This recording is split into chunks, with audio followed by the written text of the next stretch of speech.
ಸರ್ಕಾರಿ ಶಾಲೆಗಳ ಸಂಕಷ್ಟಕ್ಕೆ ಮುಕ್ತಿನೇ ಸಿಗೋದಿಲ್ವಾ ಅಂತ, ಅದಕ್ಕೊಂದು ಗ್ಯಾರಂಟಿ ಕೊಡ್ರಿ ಸ್ವಾಮಿ ಅಂತ ಕೇಳ್ತಾನೆ ಇದೀವಿ. ಯಾವುದೇ ಮುಖ್ಯಮಂತ್ರಿ ಬರಲಿ, ಯಾರೇ ಶಿಕ್ಷಣ ಸಚಿವರಾಗ್ಲಿ, ನಿರ್ಲಕ್ಷ್ಯ ಮಾತ್ರ ಕಂಟಿನ್ಯೂ ಆಗ್ತಾನೆ ಬರ್ತಾ ಇದೆ. ಶಿಥಿಲ ಶಾಲೆಗಳಲ್ಲೇ ಮಕ್ಕಳು ಕಲಿಯುವಂತ ಪರಿಸ್ಥಿತಿ ಮುಂದುವರಿತಾನೇ ಇದೆ. ಶಾಲೆಗಳ ಸ್ಥಿತಿಗತಿ ಬಗ್ಗೆ ನ್ಯೂಸ್ 18 ನಿರಂತರವಾಗಿ ವರದಿಯನ್ನ ಪ್ರಸಾರ ಮಾಡ್ತಾ ಇದೆ. ಯಾವ ಜಿಲ್ಲೆಯಲ್ಲಿ, ಯಾವ ತಾಲೂಕಿನಲ್ಲಿ, ಯಾವ ಹೋಬಳಿಲಿ, ಯಾವ ಹಳ್ಳಿಲಿ ಹೇಗಿದೆ ಸರ್ಕಾರಿ ಶಾಲೆಗಳ ಪರಿಸ್ಥಿತಿ ಅನ್ನುವಂಥದ್ದು ಹೇಳತಿರೋದು, ದುಸ್ಥಿತಿಯ ಪರಿಸ್ಥಿತಿ ಅನ್ನುವಂಥದ್ದು. ಈ ಶಾಲೆಯಲ್ಲಿ ಈಗೊಂದು ಶಾಲೆ ತೋರಿಸ್ತಾ ಇದೀವಲ್ಲ, ಈ ಶಾಲೆಯಲ್ಲಿ 7ರಲ್ಲಿ 6 ಕೊಠಡಿಗಳು ಶಿಥಿಲ ಆಗೋಗ್ಬಿಟ್ಟಿದ್ದಾವೆ. ಕೂರ್ಲಿಕ್ಕಾಗಲ್ಲ ಆ ಕೊಠಡಿಯ ಒಳಗಡೆ. ಆತಂಕದಲ್ಲೇ ಮಕ್ಕಳು ಕಲಿಯುವಂತ ಪರಿಸ್ಥಿತಿ ಇದೆ. ರಾಯಚೂರಿನ ಮಸ್ಕಿಯ ಸಾಗರ್ ಕ್ಯಾಂಪ್ನ ಶಾಲೆ, ರಾಯಚೂರಿನ ಮಸ್ಕಿಯ ಸಾಗರ್ ಕ್ಯಾಂಪ್ನ ಶಾಲೆ ಇರುವ ಒಂದು ಕೊಠಡಿಯಲ್ಲಿ 1ರಿಂದ 7ನೇ ತರಗತಿಯವರೆಗೆ ಶಾಲೆ ಮಾಡಲಾಗುತ್ತೆ. ಒಂದೇ ಒಂದು ಕೊಠಡಿ ಇದೆಯಲ್ಲ, 7 ಕೊಠಡಿಯಲ್ಲಿ 6 ಕೊಠಡಿ ಶಿಥಿಲ ಆಗಿರುವಂಥದ್ದು. ಒಂದೇ ಒಂದು ಕೊಠಡಿಯಲ್ಲಿ 1ರಿಂದ 7ನೇ ತರಗತಿವರೆಗೂ ಪಾಠವನ್ನು ಮಾಡಲಾಗ್ತಾ ಇದೆ ಅಂತ ಲೆಕ್ಕ ಹಾಕೊಳ್ಳಿ. ಎಂಥ ಜಾತ್ರೆ ಇರೋಣ ಅಂತ. ಒಂದು ಕೊಠಡಿಯೂ ಕೂಡ ಬೆರ್ಕು ಬಿಟ್ಟಿದೆ. ಈಗ ಒಂದು ಕೊಠಡಿಲಿ ಹೇಳ್ಕೊಡ್ತಾ ಇದಾರಲ್ಲ, ಅದು ಕೂಡ ಬೆರ್ಕು ಬಿಟ್ಟಿದೆ, ಸೋರುತ್ತೆ, ರಾಡ್ಗಳೆಲ್ಲ ಹೊರಗಡೆ ಬಂದಿರುವಂಥದ್ದು. ಇಲ್ಲೇ ಮಕ್ಕಳು ಕಲಿಯುವಂಥ ಪರಿಸ್ಥಿತಿ ಇದೆ. ಶಿಥಿಲ ಶಾಲೆಯಲ್ಲಿ ಒಟ್ಟು 43 ಮಕ್ಕಳು ಕಲಿಕೆ, ಕೂಡಲೇ ಕ್ರಮ ಕೈಗೊಳ್ಳಿ ಅಂತ ಹೇಳ್ತಾ ಇದ್ದಾರೆ ಪೋಷಕರು. 1 to 7th ಈಗ ಎಷ್ಟು ಜನ ಮಕ್ಕಳಿಗೆ ಬಂದಿದ್ದಾರೆ ಅಂದರೆ 43 ಮಕ್ಕಳಿಗೆ ಬಂದಿದ್ದಾರೆ. ಹಿಂಗೆ ಕಂಟಿನ್ಯೂ ಆದರೆ 3, ಅದಾದ್ಮೇಲೆ 0, ಅದಾದ್ಮೇಲೆ ಆ ಶಾಲೆಯನ್ನು ಮುಚ್ಚಬೇಕಾಗುತ್ತೆ. ಅದರದ್ದೇ ಪ್ಲಾನು ಅಂತ ಕಾಣಿಸುತ್ತೆ ಸರ್ಕಾರದ್ದು, ಅಲ್ಲಿನ ಜನಪ್ರತಿನಿಧಿಗಳದ್ದು ಮತ್ತೆ ಅಧಿಕಾರಿಗಳದ್ದು. ನ್ಯೂಸ್ 18ನಲ್ಲಿ ಸರ್ಕಾರಿ ಶಾಲೆಯ ಸ್ಥಿತಿಗತಿ ಬಗ್ಗೆ ನಿಮಗೆ ತೋರಿಸ್ತಾ ಇದ್ವಿ ಹೇಗಿದೆ ಅನ್ನುವಂಥದ್ದನ್ನ. ರಾಯಚೂರಿನ ಮಸ್ಕಿಯಲ್ಲಿರುವಂಥ ಶಾಲೆ ಇದು ನೋಡಿ.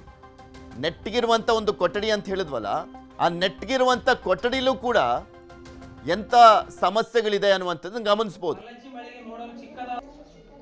ಒಂದೇ ಕೊಠಡಿಯ ಒಳಗಡೆ 7 ತರಗತಿಯವರಿಗೆ ಪಾಠವನ್ನು ಮಾಡಲಾಗ್ತದೆ. 1 to 7th ಅದೊಂದು ಕೊಠಡಿಯ ಒಳಗಡೆನೆ ಪಾಠ. ಇನ್ನೇನು ಕಲೀರಿ ಅಂದರೆ ಕಲಿತಾರೆ. ಯಾಕೆ ಹೇಳಿ, ರಿಸಲ್ಟು ಕಲ್ಯಾಣ ಕರ್ನಾಟಕ ಭಾಗ ಅಂದರೆ ಕೊನೆಯಿಂದ ಇರುತ್ತೆ ಅಂದರೆ ಇದೇ ಕಾರಣ. ಇದೇ ವಿಚಾರಕ್ಕೆ ಸಂಬಂಧಪಟ್ಟಂತೆ ಅಲ್ಲಿನ ವಿದ್ಯಾರ್ಥಿಗಳು ಮತ್ತೆ ಗ್ರಾಮಸ್ಥರು ಮಾತನಾಡಿದ್ದಾರೆ. ಏನು ಹೇಳಿದ್ದಾರೆ ಕೇಳೋಣ. ಕುಡಿಯೋ ನೀರಿನ ವ್ಯವಸ್ಥೆ ಇಲ್ಲ ಸರ್, ಮತ್ತೆ ಬಾತ್ರೂಮ್ಗೂ ಶೌಚಾಲಯ ಇಲ್ಲ ಸರ್, ಬಾಗಿಲುಗೂ ಮುರಿದಾಕ್ಬಿಟ್ಟಾರೆ ಸರ್, ಮ್ಯಾಗ ಚಕ್ಕಿ ಬಿಡ್ತಾರೆ ಸರ್, ಅದಕ್ಕೆ ನಮ್ಗೆ ಕುಂತು ಓದಕ್ಕೆ ಭಯ ಬರ್ತದೆ ಸರ್. ಇವನ್ ತಲೆ ಮ್ಯಾಗ ಬಿದ್ದು ತಲೆ ಕೆತ್ತಿಂದಾಗಿತ್ತು ಸರ್, ಜಗ್ಗಿ ಭಯ ಆಗ್ತದೆ ಸರ್. ಕುಡಿಯೋ ನೀರಿನ ವ್ಯವಸ್ಥೆಗೂ ಇಲ್ಲ ಸರ್, ನಾವು ಮಂದಿದ ನೀರು ತಂದು ಕುಡಿತೀವಿ ಸರ್. ನಮಗೆ ಶೌಚಾಲಯವಿಲ್ಲ, ನಮಗೆ ರೂಮ್ಗಳಿಲ್ಲ, ನಮಗೆ ನೀರು ಕುಡಿಯಲು ವ್ಯವಸ್ಥೆ ಇಲ್ಲ, ಕರೆಂಟ್ ಇಲ್ಲ, ಗ್ರೌಂಡ್ ಆಟ ಆಡೋದಕ್ಕೆ ಗ್ರೌಂಡ್ ಇಲ್ಲ, ಎಲ್ಲ ಕೊಠಡಿಗಳು ಚೆನ್ನಾಗಿಲ್ಲ. ಇದೊಂದೇ ಕೊಠಡಿ ಬೇಸ್ ಐತೆ, ಅಷ್ಟು ಕೂಡ ಅಷ್ಟೊಂದೇ ಬೇಸಿಲ್ಲ, ಇದೆಲ್ಲ ಬೀಳುತ್ತೆ ಸರ್.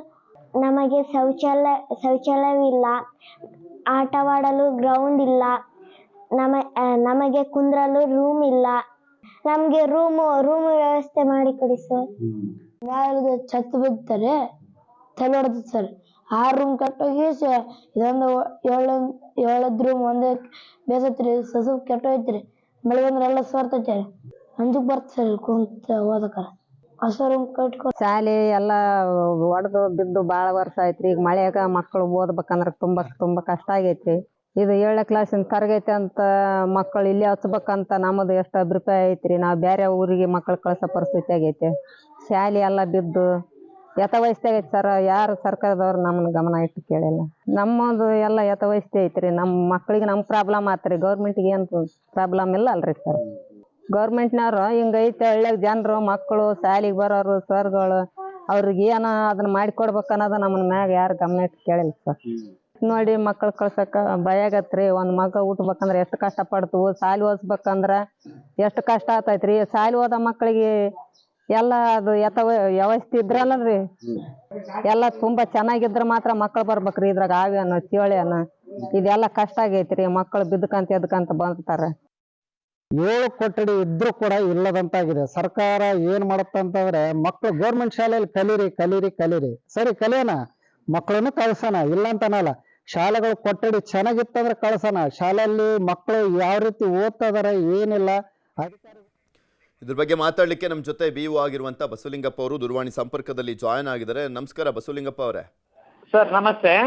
ಮಸ್ಕಿಯ ಸಾಗರ್ ಕ್ಯಾಂಪ್ನ ಶಾಲೆಯ ಪಾಳ್ಕೊಂಪೆಯನ್ನ ತೋರಿಸ್ತಾ ಇದ್ವಿ, ನಿಮ್ ಗಮನಕ್ಕೆ ಬಂತಾ? ಓಕೆ ಸರ್, ಅಲ್ಲಿರೋ 5 ರೂಮ್ಗಳಲ್ಲಿ 3 ರೂಮ್ಗಳನ್ನ ಡೆಮಾಲಿಸಿ ಕೊಟ್ಟಿದೀವಿ ಸರ್. 2 ರೂಮ್ಗಳು ಚೆನ್ನಾಗಿದ್ದಾವೆ. ಕೇವಲ 12 ವಿದ್ಯಾರ್ಥಿಗಳಿದಾವೆ. 2 ರೂಮ್ನಲ್ಲಿ ಎಲ್ಲ ಚೆನ್ನಾಗಿ ಪಾಠ ಪ್ರವಚನ ಚೆನ್ನಾಗಿ ನಡೀತಾ ಇದೆ ಸರ್. ಏನು ತೊಂದರೆ ಇಲ್ಲ ಅಲ್ಲಿ. ನೋಡಿದೀರಾ? ನೋಡಿದೀನಿ, ಆ ನಾನೇ ಶಾಲೆ ಖುದ್ದಾಗಿ ಕೊಠಡಿ ಹೋಗಿದ್ದೀನಿ. ನೋಡಿದೀರಾ? 12 ವಿದ್ಯಾರ್ಥಿಗಳಿದ್ದಾರೆ. 5 ರೂಮ್ಗಳು ಇರುವುದರಲ್ಲಿ 3 ರೂಮ್ಗಳು ಡೆಮಾಲಿಸಿ. ಬಸವಲಿಂಗಪ್ಪ ಅವರೇ, ಅದನ್ನ ಪ್ರತ್ಯಕ್ಷವಾಗಿ ನೋಡ್ಕೊಂಡ್ ಬಂದಿರುವಂತ ನಮ್ಮ ರಾಯಚೂರಿನ ಪ್ರತಿನಿಧಿನೇ ಇದ್ದಾರೆ, ಅವರೇ ಮಾತಾಡ್ತಾರೆ. ಸರ್ ನಾನು ಪ್ರತ್ಯಕ್ಷವಾಗಿ ಹೋಗಿದ್ದೀನಿ. ನಿಮಗೆ ಬೇಕಾದ್ರೆ ನಮ್ಮ CRP ವಿಡಿಯೋ ತೋರಿಸ್ತಾ ಇದೀವಿ ಬಸವಲಿಂಗಪ್ಪ ಅವರೇ, ವಿಡಿಯೋನೇ ತೋರಿಸ್ತಾ ಇದೀವಿ, ಅಲ್ಲಿ ಹಾಕಿದೀವಿ, ಮೇಲೆಲ್ಲ ರಾಡ್ ಕಾಣಿಸ್ತಾ ಇರುವಂತದ್ನ ತೋರಿಸ್ತಾ. ಸರ್ ಅದು ಸರ್ ಹೇಳಿ ಸರ್, ನೋಡಿ ಸರ್ ಅದು ಆನ್ಲೈನ್ ಇದೆಯಾ ಸರ್? ನಾನು ಆನ್ಲೈನ್ ನಲ್ಲಿ ಇದ್ದಿದ್ದೀನಿ, ನಾನು ಹೋಗಿದ್ದೀನಿ. ಅದು ಡೆಮಾಲಿಸ್ ಹಂತದಲ್ಲಿರುವಂತ ಕೊಠಡಿಗಳು. ಒಂದೇ ನಿಮಿಷ, ಯಾಕೆ ಅಷ್ಟೊಂದು ಅವಸರ, ಯಾಕೆ ಅಷ್ಟೊಂದು? ಹೇಳಿ ಸರ್ ಹೇಳಿ. ನಮ್ಮ ಪ್ರತಿನಿಧಿ ನೋಡ್ಕೊಂಡ್ ಬಂದಿದ್ದಾರೆ, ನಾವು ವಿಜುವಲ್ಸ್ ಅನ್ನ ಕೂಡ ತೋರಿಸ್ತಾ ಇದ್ವಿ. ಪಾಳ್ ಕೊಂಪೆ ರೀತಿಯಲ್ಲಿರುವಂತ ಶಾಲೆ. ರಿಪೋರ್ಟ್ ಹಾಕ್ತೀನಿ ನಿಮಗೆ. ನಾನು CRP ಮತ್ತು BRP ಮೂವರು ಹೋಗಿ ಮೊದಲು ಪೇಪರ್ ನಲ್ಲಿ ಬಂದಿತ್ತು, ಅದನ್ನ ಏನ್ ಮಾಡಿದೀವಿ, ರಿಪೋರ್ಟ್ ತಗೊಂಡ್ ಬಂದಿದೀವಿ. ಅವು ಡೆಮಾಲಿಸ್ ಹಂತದಲ್ಲಿರುವಂತಹ ಕೊಠಡಿಗಳನ್ನ ನಿಮಗೆ ತೋರಿಸಿರೋದು. 2 ಕೊಠಡಿಗಳು ಚೆನ್ನಾಗಿವೆ. 12 ವಿದ್ಯಾರ್ಥಿಗಳು ವಿದ್ಯಾಭ್ಯಾಸ ಮಾಡ್ತಾ ಇದ್ದಾರೆ. ಎಷ್ಟನೇ ತರಗತಿವರೆಗೂ ಇದೆ ಸರ್ ಅಲ್ಲಿ? ಸರ್ ಅಲ್ಲಿ ಇರೋದೇ 4ನೇ 5ನೇ ತರಗತಿವರೆಗೆ. ಓಕೆ, 5ನೇ ತರಗತಿವರೆಗೂ ಇರುವಂತ ಶಾಲೆಗೆ 2 ಕೊಠಡಿ ನೆಟ್ಟಿಗಿದಾವೆ. ನೆಟ್ಟಿಗಿದಾವೆ. 12 ವಿದ್ಯಾರ್ಥಿಗಳು ಇದ್ದಾರೆ. 2 ಕೊಠಡಿಲಿ ಎಲ್ಲ ಪ್ರವಚನಗಳು ನಡೀತಾ ಇದ್ದಾವೆ. ಇನ್ನ 3 ಕೊಠಡಿಗಳಿದಾವಲ್ಲ, ನಾವು ಡೆಮಾಲಿಸ್ ಹಂತದಲ್ಲಿದೆ, ರಾಡ್ ಕಾಣ್ತಾ ಇದ್ದಾವೆ. ಒಂದೇ ಸೆಕೆಂಡ್ ಅವಸರ ಬೇಡ. ನಮ್ಮ ಅಲ್ಲಿ ಪ್ರತ್ಯಕ್ಷ ವರದಿ ಕೊಟ್ಟಿದ್ರಲ್ಲ ರಾಯಚೂರಿನ ಪ್ರತಿನಿಧಿ ವಿಶ್ವನಾಥ್ ಅವರೇ ಇದ್ದಾರೆ. ವಿಶ್ವನಾಥ್ ಅವರೇ, ಬಸವಲಿಂಗಪ್ಪ ಅವರಿದ್ದಾರೆ, ಹೇಗಿದೆ ಪರಿಸ್ಥಿತಿ ಒಮ್ಮೆ ಮಾತಾಡ್ಬೋದಾ? ವಿಶ್ವನಾಥ್ ಮಾತನಾಡಿ. ಪೃಥ್ವಿ, ರಾಯಚೂರು ಜಿಲ್ಲೆಯ ಮಸ್ಕಿ ತಾಲೂಕಿನ ಸಾಗರ ಕ್ಯಾಂಪ್ನಲ್ಲಿ ನ್ಯೂಸ್ 18 ತಂಡ ಪ್ರತ್ಯಕ್ಷವಾಗಿ ನೀಡಿದಂತ ವರದಿ ಇದು.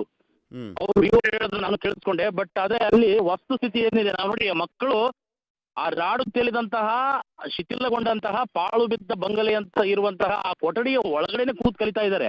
ಇವರು ಶಿಥಿಲಗೊಂಡಿಲ್ಲ, ಅಲ್ಲಿ ಆ ತರದ್ದು ಏನಿಲ್ಲ ಸಮಸ್ಯೆ. 3 ಕೊಠಡಿಗಳು ಚೆನ್ನಾಗಿದ್ದಾವೆ, 12 ಮಕ್ಕಳು ಓದ್ತಾ ಇದ್ದಾರೆ ಅಂತಕ್ಕಂಥ ಸುಳ್ಳು ಮಾಹಿತಿಯನ್ನ BO ಅವರು ನೀಡ್ತಾ ಇದ್ದಾರೆ. ಪೃಥ್ವಿ, 2 ಕೊಠಡಿಗಳನ್ನು ತೋರಿಸ್ತೀನಿ, ನೀವು ಬನ್ನಿ ಸರ್, ನಾನು ನೋಡಿ ತೋರಿಸ್ತೀನಿ. 2 ಕೊಠಡಿ ಚೆನ್ನಾಗಿದಾವಲ್ಲಿ. ನಾನು ರಿಪೋರ್ಟ್, ನಾನು CRP BRP ಮೂವರು ಹೋಗಿ ರಿಪೋರ್ಟ್ ಮಾಡ್ಕೊಂಡು ಬಂದಿದ್ವಿ ಸರ್. ನಿಮ್ಗೆ ರಿಪೋರ್ಟ್ ಹಾಕ್ತೀನಿ ನೋಡ್ರಿ.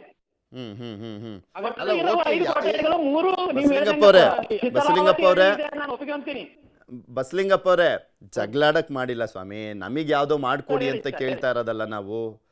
ನಿಮ್ ಅಂಡರಲ್ಲಿ ಬರುವಂತ ಕ್ಷೇತ್ರದಲ್ಲಿ ಇರುವಂತ ಮಕ್ಕಳಿಗೆ ಸರಿಯಾದ ಕೊಠಡಿ ಬೇಕು ಅಂತ ಸ್ವಾಮಿ ಕೇಳ್ತಾ ಇರೋದು ನಾವು. ನಮ್ಗೇನೋ ಮಾಡ್ಕೊಡಿ ಅಂತ ಕೇಳ್ತಾ ಇದೀವ? ತುಂಬಾ ಅಲ್ಲ, ನೀವು ಒಂದ್ ಸ್ವಲ್ಪ ಕೋಪದಲ್ಲಿ ಮಾತಾಡ್ತಾ ಇದ್ದೀರಾ, ಅವಸರದಲ್ಲಿ ಮಾತಾಡ್ತಾ ಇದ್ದೀರಾ, ಏನು ಹಾಗೆ ಇಲ್ಲ ಅನ್ನೋ ರೀತಿಯಲ್ಲಿ ಮಾತನಾಡ್ತಾ ಇದ್ದೀರಾ. ಸಮಸ್ಯೆ ತೋರಿಸ್ತಾ ಇದೀವಿ, ಸಮಸ್ಯೆ ಬಗೆಹರಿಸ್ಕೊಡಿ ಅಂತ ನಾವು ಕೇಳ್ತಿರೋದು, ಬೇರೆ ಏನಾದ್ರು ಕೇಳ್ತಾ ಇದೀರಾ?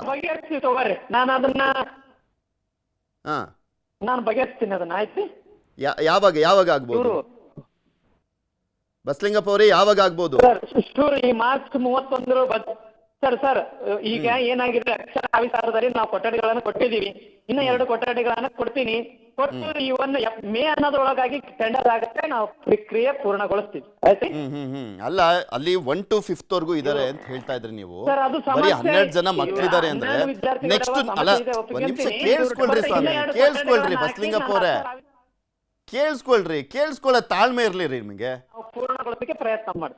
ಅಲ್ಲ, 50 ಜನ ಇದ್ದಾರೆ, 12 ಜನ ಮಕ್ಳಿಗೆ ಬಂದಿದ್ದಾರೆ ಅಂದ್ರೆ ಇನ್ನು ಹಿಂಗೆ ಹೇಳ್ಕೊಳ್ತಾ ಹೋದ್ರೆ 12 ಜನ ಮಕ್ಳು ಹೋಗಲ್ಲ. ನೆಕ್ಸ್ಟ್ ಅವ್ರಿಗೆ ಆಪ್ಷನ್ ಇಲ್ದಲೆ ಹೋಗ್ತಾ ಇರೋದು 12 ಮಕ್ಕಳು. ಪ್ರಯತ್ನ ಮಾಡ್ತಾ ಇದ್ದೀವಿ.